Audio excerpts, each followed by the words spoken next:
from Flame & Feast, and today we're going to do the beginner's guide to smoking a rack of ribs.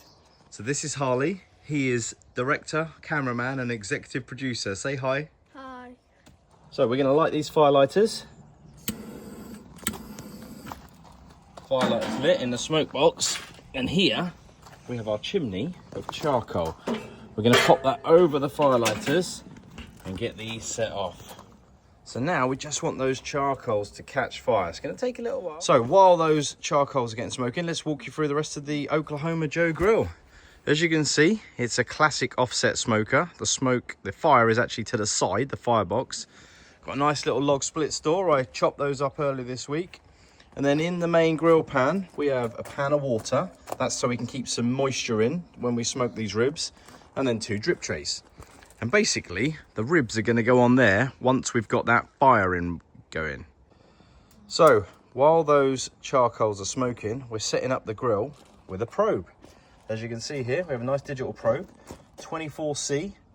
For those of you in America, that is 75 Fahrenheit. And 24C is what it is out here. Nice and sunny, isn't it, Harley?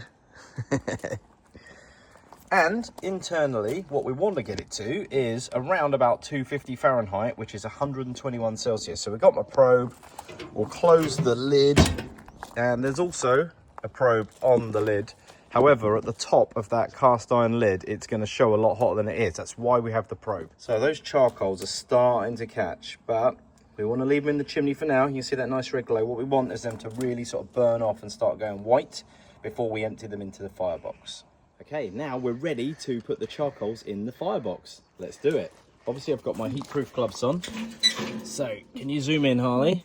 Those coals now, they're turning nice and white. So, what I'm going to do, I'm going to put the firebox in here. Okay, got it? Firebox in there. And then we're going to empty these coals into the firebox. Look at that. Lovely. Bless you. And then what we're going to do is we're going to put a little wood split on top, and we're going to leave this open until that wood split catches fire. So now you can see the wood split's caught fire. What we're going to do is we are now going to close up the lid, and we're going to leave this side door open to leave some air in there, and then we're going to start bringing this grill up to temperature. Right, I've got my rack of ribs here. Big rack. Nice. And the first thing we need to do is to take the skin off. And luckily, the butcher's prepared it for me already. So that skin, that can be taken off. It can be used as crackling. I'm going to discard it for the moment. And now I'm going to take this membrane of fat off. Okay. This might take a while. It's quite a big fatty bit here. I'm just going to pull this all away, trim it nicely. And the reason I'm doing this is so that when I put the rub in, I can get the rub right into the meat and then get those flavors into the meat. And then obviously when I smoke it, then the smoke penetrates the meat better. So that's why I'm removing this layer of fat. Right, now I've trimmed the fat. I've scored it on the edge.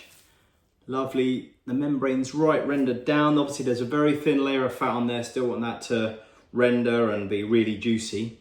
So now I'm gonna apply the dry rub. Now these ribs are so big, they're bigger than my tray. So I put some extra foil around the edge of the tray. Just gonna pop these on there. Move that chopping board out. And then here we go. Right, so I got a tray, I've got some foil, I've applied some butcher's paper just to sort of soak up all the mess. Just put the kitchen knife down and get the rub. Making my dry rub using some cayenne pepper, ground cinnamon, smoked paprika, some garlic granules, salt and pepper, and brown sugar. Mix it all up. Nice. So earlier I showed me making the rub. It's got some brown sugar, paprika, salt, pepper, cayenne pepper, garlic granules, really nice homemade rub. And what I'm going to do, I'm literally just going to lather it on quite thick, and then I am going to firmly press this in, firmly apply it to all of the texture, even around the sides. Get it nice and brown and black and crumbly. As you can see, literally rubbing this in, getting a nice texture. Right, now that rub's all in, look at this. That is absolutely gorgeous. Lovely texture to it. You can smell the salt and pepper, you can smell the garlic, you can smell the sweetness of the brown sugar. That is gonna give it amazing flavor when that smoke starts penetrating the meat. I can't wait to get it on the smoker. So before it goes on the smoker, I'm gonna let that seasoning really sink in to the ribs. So I've covered it in foil. Gonna let that settle in for a few hours. You can put it on and leave it overnight, put it back in the refrigerator, or as we say in the UK, the fridge. But yeah, just let that seasoning, that dry rub really sort of penetrate into the meat. You're just gonna get so much flavor. Right, it's at 121 degrees. Let's get these ribs on. Look at these, absolutely beautiful. That is our big rack of ribs. So they are gonna just go straight on in the middle. You can hear the simmering already. Amazing. Okay, so these have now been on the smoker for about an hour and a half. What I'm gonna do, I'm gonna spritz them. This is just literally water and apple juice. And I'm gonna lift up the lid. Harley's gonna zoom in on the ribs. Look at them, what a lovely color. Right, mine back. And I'm just gonna spritz them here with water and apple juice. And this is gonna keep the nice moisture locked in. And that's it. Put that back. Right, the ribs have been in there for about 3 hours now. They're smoking really nicely. What we're gonna do is gonna get them off of phase 2 in this 3-2-1 method. So 3 hours first. Now we're gonna do them for about 1.5 to 2 hours, where I'm gonna wrap them in foil. Let's go. Oh, look at that bark there, amazing. Right, let's try not to. Are you recording still?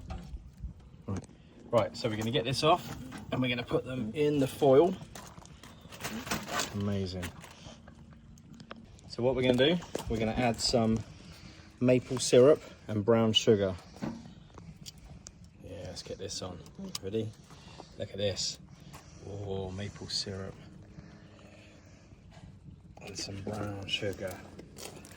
Amazing. Sprinkle some of this brown sugar on. Oh, look at this. Yeah, literally. We're just going to put this brown sugar on and then we're going to wrap it in foil. Okay, so what we've done is we have taken the ribs off. We've put them in this boat of foil. I've wrapped them in foil and we also lavered on some brown sugar and some maple syrup. These are now going to go on fully wrapped straight into the grill, and then we're bringing that fire back up to temperature and we're going to leave them in there for about 1.5 to 2 hours. And here's the glaze. Look at this. Maple syrup, ketchup, whiskey, balsamic, Worcester sauce, brown sugar. Look at this. Sticky. So as you can see, we've just unwrapped them and you can see these lovely juices here. We're going to save some of these juices when we put the ribs back on. So it's going to be really floppy now. Look at this. Need to be really careful to not break them as I put them back on the grill. And then see these juices here? We're going to ladle some of that back on the ribs.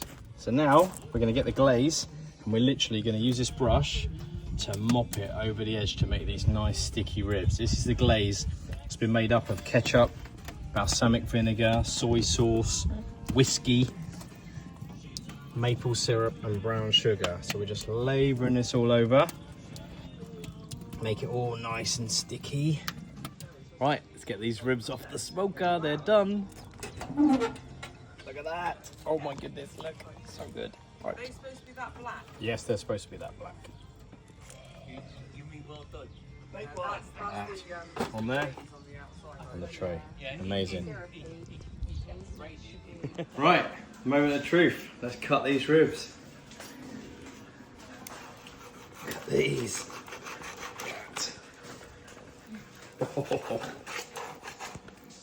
at this. See that? Amazing. Done.